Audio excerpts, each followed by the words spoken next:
realm of the wild stretches into the distance. Vast, beautiful, mysterious. One of many national forests which spread across the land. National forests, useful to us all in many ways. Useful for water, flowing in swift, bright streams.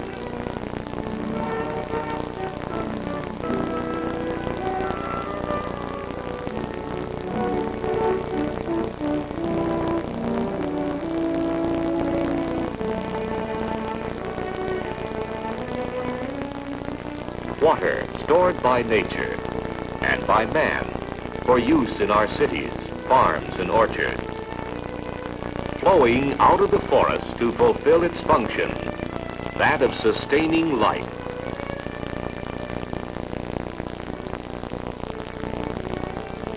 The national forests are useful for trees, some left for cover and regeneration.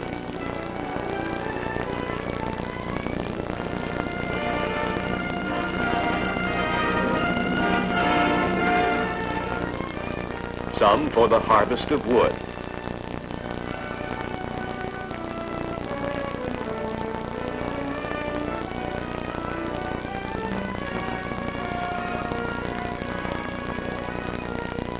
Range animals find good grazing on the national forests. And these forests, America's playgrounds, are cherished vacation lands. They contain some of the wildest, roughest, most scenic country in America. They provide many kinds of outdoor recreation.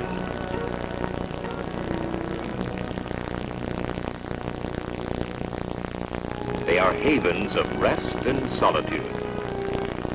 And here, with careful management, millions of four-footed and feathered folk of the wild, large and small, find food and shelter for themselves and their young.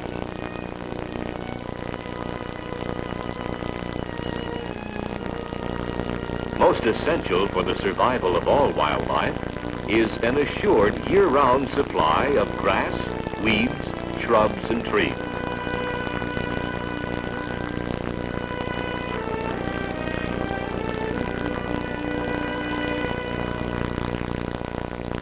Without food, no man, beast, nor bird can survive.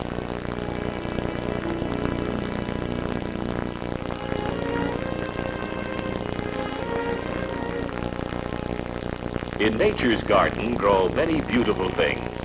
Beard tongue, yarrow, balsam root, buckwheat, daisies, painted cup, aster, beargrass, lady slipper, pasque-flower, buttercup, and the wild geranium, delightful to look upon, but also food.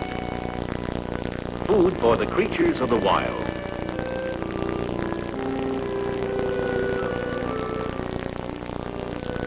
These quivering painted leaves are the consummation of captured sunbeams, combined with raindrops and the minerals of the soil, vitamins for the folk of the forest.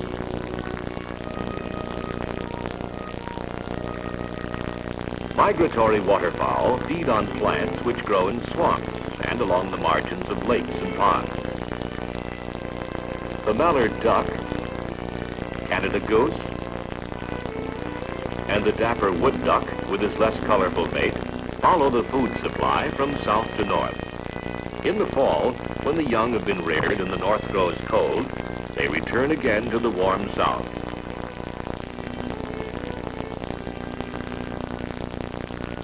The smaller birds also must find food in the forest.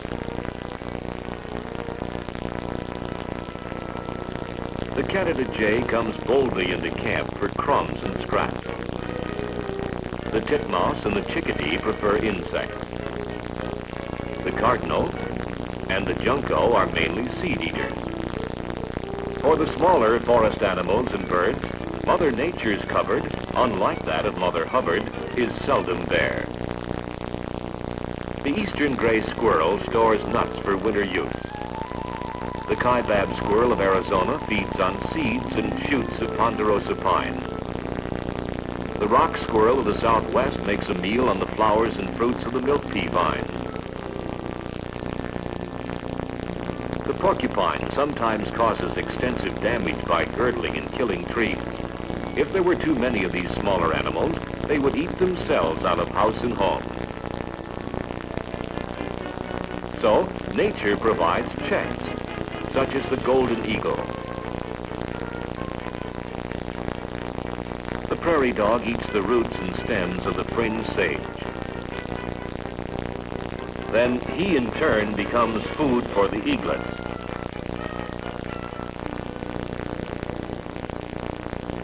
The fur-bearing coyote is another meat eater. Snakes devour lizards, rodents, and birds' eggs. The bobcat is an active night hunter.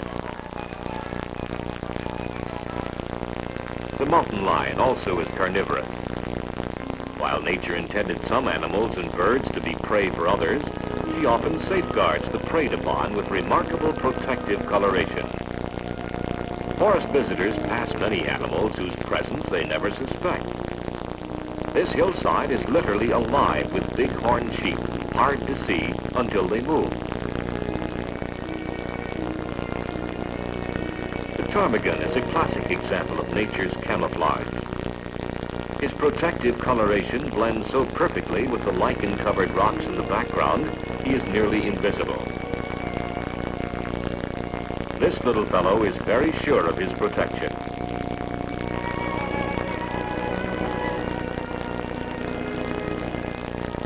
A resident of the timberline country, the white-tailed ptarmigan summers in flowering alpine meadows. Here, the young are safely reared and trained in what to eat, what to drink, and how to bathe themselves with dust. When fall comes, the ptarmigan exchanges his summer coat for one matching the hues of the frosted vegetation. In winter, his raiment is spotless, as white as the snow. Even sharp-eyed enemies must look twice to see him in his winter environment. Only the fact that he must sometimes dig to eat mars his camouflage. His earth-soiled face betrays him.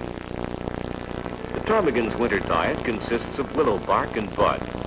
Had this thicket been destroyed last summer by an overlarge elk herd, the ptarmigan's winter larder would now be empty, and he would starve. Well fed, shielded from the cold by his thick coat, and from his enemies by his protective color, he rests happy and secure. Counterpart to the ptarmigan in nature's protective coloration is the sage grouse, the largest member of the grouse family. Sharp eyes are needed to find the bird in this picture. Time after time, he flushes from the exact spot you've been watching. Seldom is he seen until he is running or winging away. Hidden under sagebrush, nests are seldom molested by grazing animals.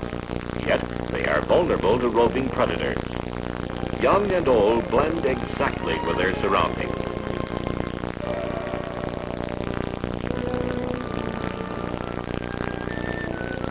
Sagebrush is the staple diet, but fresh grass is relished. The sage grouse makes an excellent game bird, furnishing much sport and palatable meat. One of nature's oddest performances takes place at night on the strutting grounds of the sage grouse. During the mating season, sage grouse cocks strive for supremacy before the female.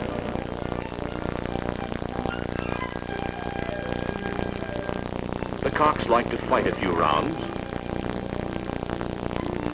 Then they compete in a unique strutting exhibition. With tails spread and air sacs inflated, the dance is repeated again and again.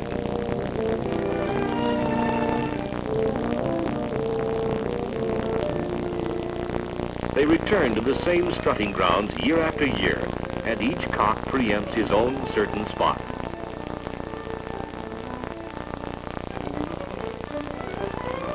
The hens seem very casual indeed, but they choose their champion.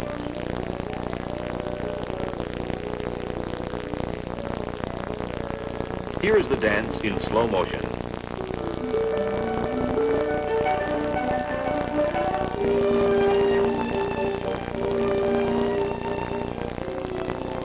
trotting goes on until the sun breaks over the horizon. Then the lovemakers disappear into the surrounding cover. Wild turkey is king of all American game birds. He finds safety in his wariness and keen eyesight. Here, western turkeys are feeding in the Apache National Forest in Arizona. These fine birds, which thrive on acorns and fruits, are also found in the southeast. The Franklin grouse is so trusting and fearless, it can be killed with a stick. It is commonly called fool hen. The Richardson or blue grouse is a native of the big open ridges of the Northwest. Most pressing of all wildlife management problems in the national forests is that of maintaining adequate food supplies for the large and increasing numbers of big game animals. This certainly applies to the bison roaming the Kaibab National Forest. Prior to the arrival of white settlers, these magnificent animals numbered in the millions.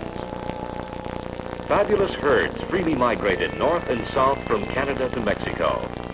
Today, practically all the lands over which the bison once roamed have become ranches and farms, which produce food for human millions. The bison remain as a part of the modern American scene, not only because of protection against hunters, but because their numbers are adjusted in public areas against their own hunger. The amount of food that can be grown on their restricted range has been carefully reckoned. Each year, surplus animals are removed from the herd to keep the numbers in balance with the supply of food. This is good management, the only kind under which the bison can survive. As with the bison, the welfare of every American big game animal is dependent on adequate food. Here, the proud antlered elk appears in the winter fastness of the Teton National Forest in Wyoming. His native winter home is on the foothills where snows are less deep and food more easily available. Today, his original winter feeding grounds are ranch lands from which he is excluded.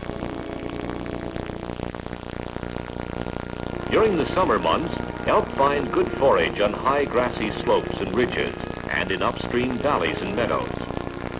Protected by state game laws, numbers of elk in the national forests have doubled and trebled. In a few places, a year-round food supply is available to feed more elk than are now present. But in many places, where winter food supplies are insufficient, overgrown herds are annually dying from starvation. A death far more agonizing than that from a sportsman's bullet.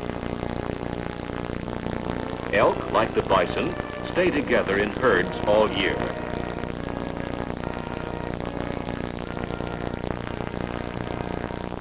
Bulls shed their great antlers each winter and produce new ones during the summer, velvety and tender at first, but later hardened and polished for the battles of the mating season when they must fight to win and hold their harems.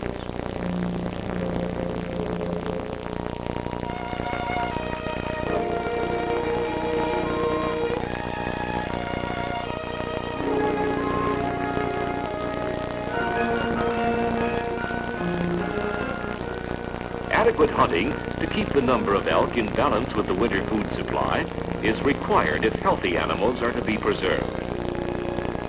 Food is also the crux of modern existence for the deer, most widely distributed, most popular, and most important of all our big game animals. There's a very large deer population of various species in the national forest. They are browsing animals, feeding mainly on the leaves and twigs of shrubs and young trees. Deer are usually found alone or in small bands during spring and summer. A whole family, buck, doe, and fawn, are seldom found together. This is a rare scene. Fawns stay close to their mothers.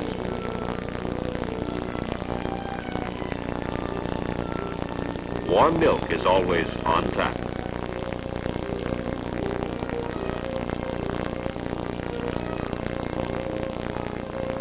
The fawn's spotted coat harmonizes with the vegetation and conceals him from his enemies. Rarely can he be caught against the sky. The buck deer, like the bull elk, sheds his antlers each winter and grows a new set each summer. Winter is the critical time. In heavy snow, deer commonly bunch or yard up and move to lower elevations. When they are too numerous, food scarcities become acute. After everything within reach is eaten, the herd starves. This fawn is dying. Too many mouths reach the forage ahead of him. Famine breeds weakness, making the animals easy prey to both predators and disease. Each year, thousands of deer, which should have been harvested by hunters, are lost by winter starvation. A special study demonstrates a striking contrast. Within the enclosure, plants are healthy and deer food abundant.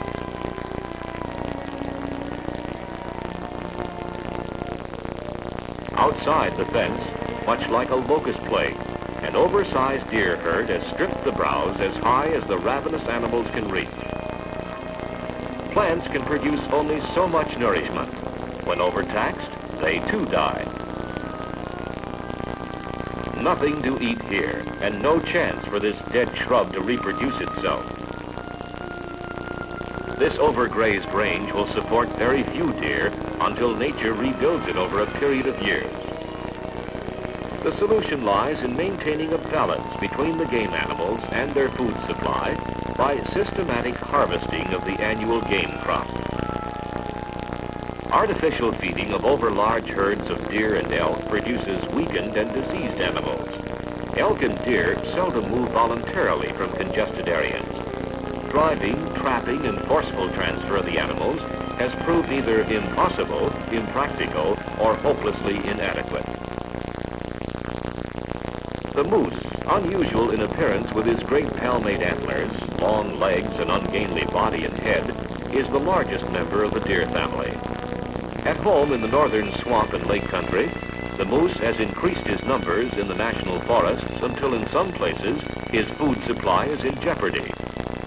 He subsists largely on willows, aspen leaves, and waterflats. During the mating season, the bull becomes a dangerous animal. He can cut a cornered opponent to ribbons. Though hunted mainly as a trophy, the moose is a good meat animal. The flesh is firm, palatable, and nutritious. Frontier settlers like those on the Chugach National Forest in Alaska depend on the moose to fill out their winter larder. He appears awkward, but propels his giant antlers and big body through heavy brush, across water, and even through marshlands with astonishing ease and speed. Neither mud nor deep snow seriously hampers his travel.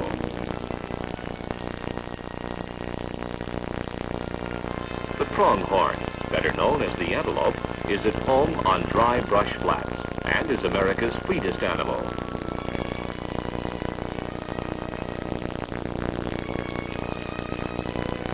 Both bucks and does have horns, the outer shells of which are shed each year.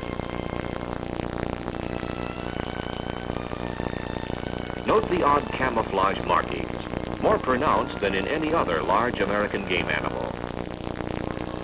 A native of the plains, the pronghorn has in some places been forced to move up into the mountains. He often destroys the sagebrush and weeds on which he depends and leaves the grass untouched. This resident of rocky crags and pinnacles is known as the mountain goat. Although he looks and acts like a goat, he is an antelope too, related to the Eurasian chamois and the great game antelopes of Africa. It takes hard work, patience, and stalking ability to get within range of these nimble-footed peak dwellers. The bighorn or mountain sheep share the high mountain ridges and peaks. Frontiersmen looked upon the meat of the bighorn as the choicest of all game animals, and in early days, prior to the enactment of game laws, they were heavily hunted. Reduced by poaching, predators, and a virulent epidemic, the bighorn was once thought doomed to extinction. Today, he is coming back. A large herd roams the Pike National Forest in Colorado. The magnificent heads of these rams, the alert, healthy ewes, and the large number of lambs are characteristic of a well-fed, growing herd. The bighorn feeds on almost all kinds of vegetation, from dried weeds and grass to herbs and browse.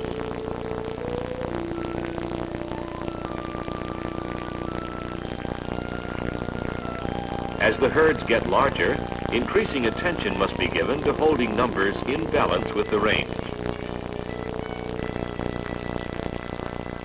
The ewes also have horns, but they are light and small.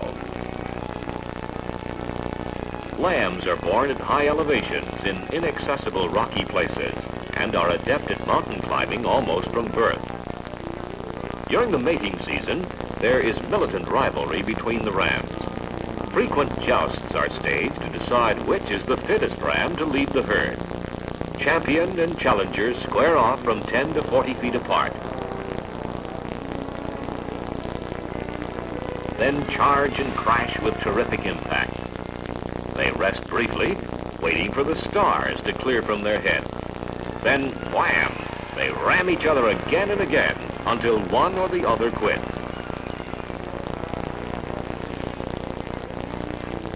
The clash of horns can be heard half a mile from the scene of battle.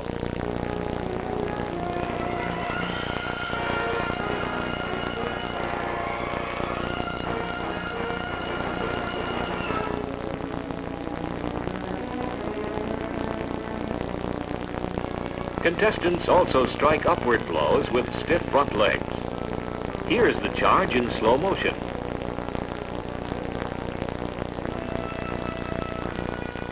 Note the turned head and the power and fury of the final attack. Here, two young contenders gang up to depose an old warrior.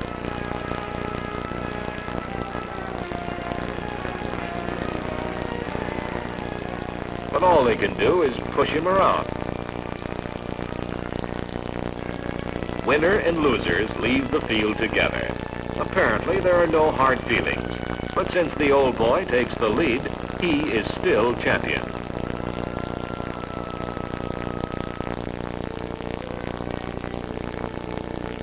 Hunting is encouraged in the national forests as a fulfillment of nature's laws to maintain a balanced life.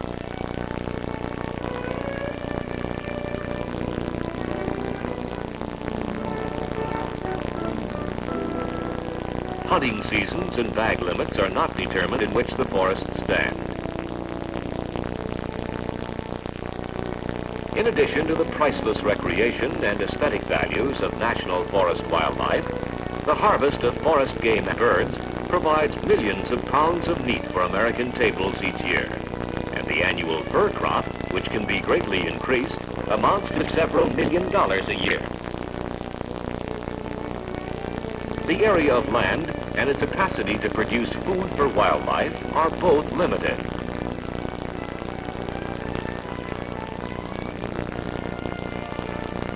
Fundamental to the preservation of every species of bird and animal is food. Food of the right kind, ample and always available.